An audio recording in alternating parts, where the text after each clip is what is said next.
सरिस्ता कार्य police regulation manual एवं ऑर्डर ये प्रीवियस पेपर का सेट नंबर दूसरा है। इसमें 1 से 50 क्वेश्चन है। अगर आपने अभी तक इस चैनल को सब्सक्राइब नहीं किया है तो चैनल सब्सक्राइब कर लीजिए। पहला क्वेश्चन, थाना दैनिकी में चौकीदारी परेड कितने बजे प्रारंभ की जाती है? इसका आंसर होगा 12 बजे। थाना दैनिकी पुलिस हस्तक के किस नियम के तहत संधारित की जाती है? इसका आंसर होगा नियम 116। थाना दैनिकी निम्नांकित समय के अंतराल पर निश्चित रूप से लिखी जाती है। इसका आंसर होगा 2 घंटा। प्रथम सूचना प्रतिवेदन पुलिस हस्तक के किस नियम से संबंधित है? इसका आंसर है 143। थाने में सभी संज्ञेय अपराधों की प्रथम सूचना दंड प्रक्रिया संहिता के कौन सी धारा के तहत दर्ज की जाती है? इसका आंसर होगा धारा 154। प्रथम सूचना प्रतिवेदन बही मुख्यतः निम्न पंजी से संबंधित है।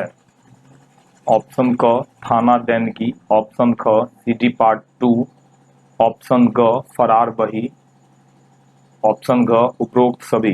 इसका आंसर होगा उपरोक्त सभी।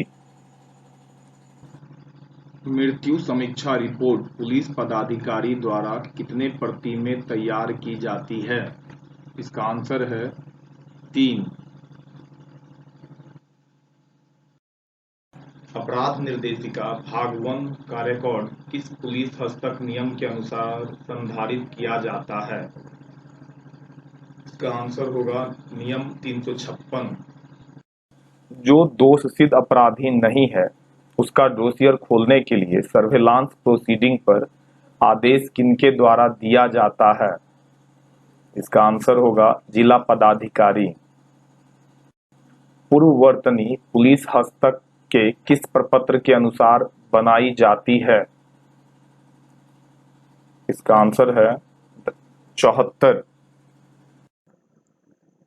अपराध शैली अनुक्रमणी किस पुलिस हस्तक प्रपत्र में संधारित की जाती है? इसका आंसर है 76A। अपराध निर्देशिका भाग 2 में प्रविष्टि कब की जाती है? इसका आंसर है अध्याय 12 एवं 17 भाग बी के अपराधों में अंतिम प्रपत्र समर्पित करने के पश्चात। अपराध निर्देशिका भाग 2 के संबंध में निम्न में कौन कौन बात सही है? ऑप्शन है अपने थाना संबंधी सूचना काली स्याही से अंकित होती है। दूसरे थाना संबंधी सूचना लाल स्याही से अंकित की जाती है। दूसरे थाना के अपराधी हेतु संबंधित थाना को सीडी स्लिप भेजा जाता है। ऑप्शन घ उपरोक्त सभी। इसका आंसर होगा ऑप्शन घ उपरोक्त सभी। अपराध निर्देशिका भाग 3 में निम्न प्रविष्टि की जाती है। आंसर होगा चुनाव से संबंधित। अपराध निर्देशिका भाग 2 में निम्न प्रविष्टि की जाती है। इसका आंसर है संपत्ति मूलक अपराध से संबंधित घटना। हाक डाक सूचना निम्नांकित अपराधों से संबंधित है। इसका आंसर है संपत्ति मूलक अपराध। हाक डाक सूचना किसे भेजी जाती है? इसका आंसर होगा दूसरे थाना को जिनकी सीमाओं में दोषी के रहने की संभावना हो। कमान पत्र निम्नांकित में से किसके नाम से जारी की जाती है? आंसर होगा सिपाही। एक ही कर्तव्य के लिए 5 या उससे अधिक पुलिस बल हेतु कमान पत्र किसे दिया जाएगा? आंसर होगा सभी सिपाहियों को एक ही साथ। डकैती रजिस्टर में किस संबंध में प्रविष्टि की जाती है? इसका आंसर है थाने में प्रतिवेदित सभी डकैती कांडों तथा उनके अनुसंधान के फलाफल के संबंध में। लूट रजिस्टर निम्नलिखित पंजियों से संबंधित है। ऑप्शन है अपराध निर्देशिका, अल्फाबेटिकल इंडेक्स, एमओ इंडेक्स, उपरोक्त सभी। आंसर होगा उपरोक्त सभी। मालखाना बही कितनी प्रति में रखी जाएगी? आंसर है 2 प्रति। पुलिस के समक्ष की गई स्वीकारोक्ति साक्ष्य अधिनियम की किस धारा के अंतर्गत मान्य होगी? इसका आंसर है धारा 28। गिरोह बही का संधारण कितने भागों में किया जाता है? आंसर है 4। डकैती एवं गिरोह पंजी भाग 3 में क्या प्रविष्टि की जाती है? आंसर है पुलिस के समक्ष की गई सही एवं विश्वसनीय स्वीकारोक्ति तथा मजिस्ट्रेट के समक्ष की गई स्वीकारोक्ति। थाने में तख्ती कितनी संख्या में रखी जाती है? इसका आंसर है 16।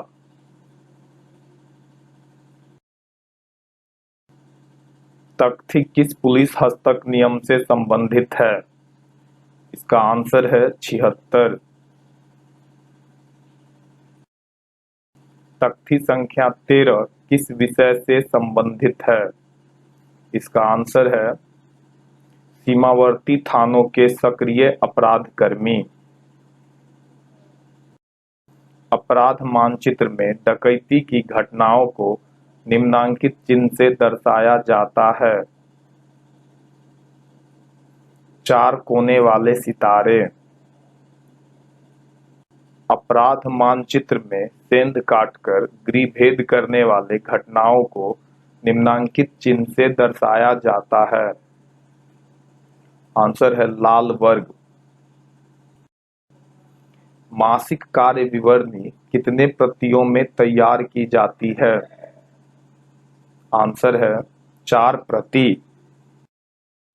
पीडी बिल निकासी हेतु किस पदाधिकारी के पास भेजा जाता है?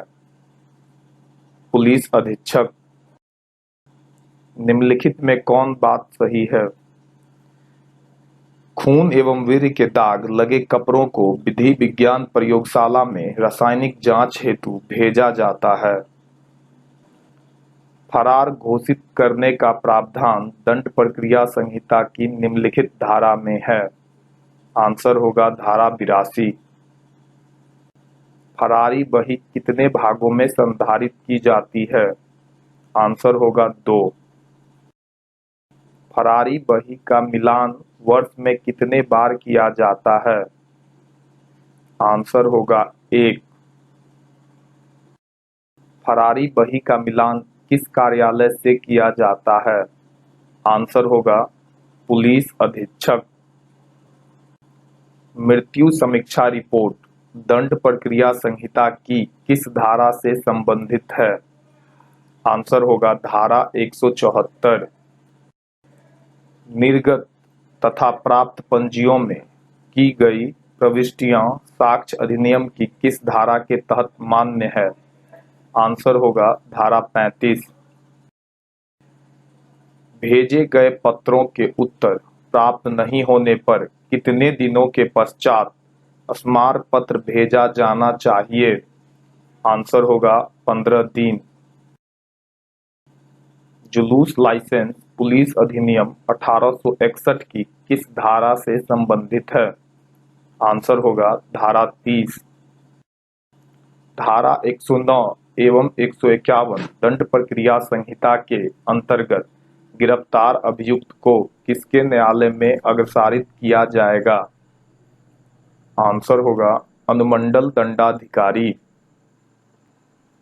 अपराध नियंत्रण अधिनियम राष्ट्रीय सुरक्षा अधिनियम के तहत गिरफ्तार अभियुक्त किसके न्यायालय में अग्रसारित होगा? आंसर है जिला दंडाधिकारी। रोकर बही स्तंभ 12 में कौन सी राशि अंकित की जाती है माह के? आंसर होगा अंत में शेष राशि। भुगतान के लिए लंबित राशि को मासिक रोकर बही के किस स्तंभ में दर्शाया जाता है? आंसर होगा 13। अप्राकृतिक मृत्यु कांड दंड प्रक्रिया संहिता की किस धारा से संबंधित है? आंसर होगा धारा 174। अप्राकृतिक मृत्यु केस में निम्नांकित परिस्थितियों में डायरी लिखा जाना चाहिए। आंसर होगा 24 घंटे के बाद। डेड बॉडी चालान कितने प्रतियों में तैयार किया जाता है?